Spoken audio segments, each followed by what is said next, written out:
we're in this state of sort of comfortable.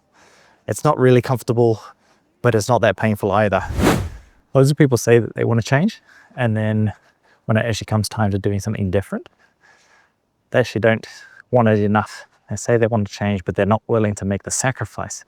What people don't often realize is that to change literally means to sacrifice. You literally have to allow part of you, the part of you that is keeping you in the same position that you're currently in, to die, to dissolve away and to be replaced by something new, a new way of thinking, a new pattern of behavior, a new attitude, a new perspective. And if you're not willing to allow that part of you to die, or to some part of you to be left by the wayside as you move forward, then you're not going to change. And what I've realized is that most people don't actually want to change. They're not willing to make the sacrifice. They're not willing to let part of their identity go. And it's a shame, because we all have patterns of behavior. We have parts of ourselves that are not serving us. They're part of our identity that is there because that's the way that we were raised, that's the way we were programmed, and it really is programming. And even though those parts don't serve us and they are not helpful going forward, we don't want to let them go because they're familiar. And to change, to improve, means to let go of those parts of ourselves that are familiar and to embrace something that's unfamiliar. But if you're not willing to, and it's painful too, it is painful to let go of parts of ourselves even when those parts don't serve us. But if you're not willing to let those parts die and to go through that pain and to make that sacrifice, then you're not going to change anything. You're going to be living in the same world as you were or you are right now. To change, if you want to change, then you have to accept the sacrifice. And there is always a sacrifice, and there is always pain involved, often.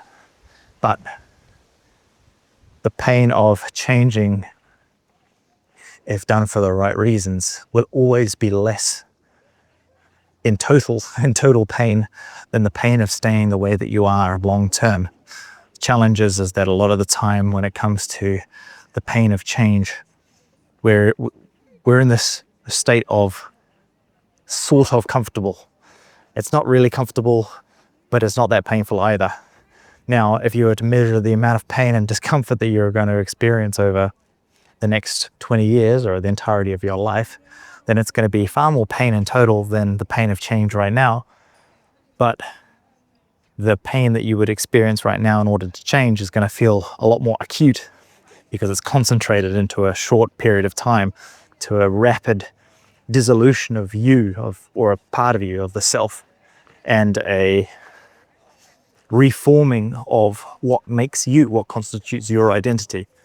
And for most people, I would say that process is too much, because we live in the moment and we're so biased towards avoiding pain and towards avoiding the negative in the short term that we don't prioritize the benefits in the long run, or even the pain that we are avoiding in the long run, by making a change and improving ourselves today. And that's also why most people change when they've experienced extreme amounts of pain and suffering, because they realize now that the pain of change is in fact less than the pain of staying the same. But if you're in a place of semi-comfort, then you don't have that. You don't have that catalyst of extreme pain and suffering to motivate you to improve yourself right now. And the problem with that, of course, is that you stay the same. Now, there are ways of reframing how you experience pain. There's different ways of increasing the amount of pain that you feel in the moment and increasing the rewards that you would get from changing in order to motivate you and to keep you disciplined in making that sacrifice and taking on the responsibility of changing who you are. But you need to know what they are. Now, if you're interested in that, I help people with this, so you can always reach out. But what I'd encourage you to do if you are in that state of semi-comfort and you kind of know that you want to do something different, but you don't know how to prioritize that, is to start thinking long term. Like, what do you want your life to look like in 5 years, 10 years, 20 years time? And what will it look like if you don't change anything? Right? If you don't make any sort of sacrifice right now, what will it look like in 20 years, 10 years, 5 years, whatever is a time span that you can imagine, and start to bring that idea of you, that identity, that suffering, the pain from 20 years in the future into the present now. And that might be the catalyst that drives you to make that change.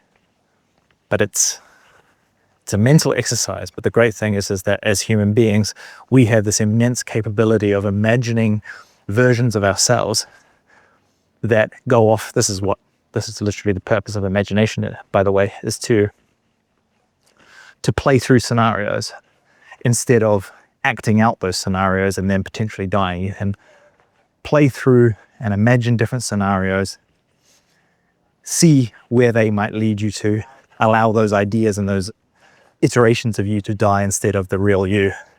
And when you start to utilize that ability to catalyze and to motivate you to make the change, then you start to utilize that power in a constructive way instead of allowing it to keep you stuck in the place that you are right now, that you don't really want to be, but you also don't really want to change.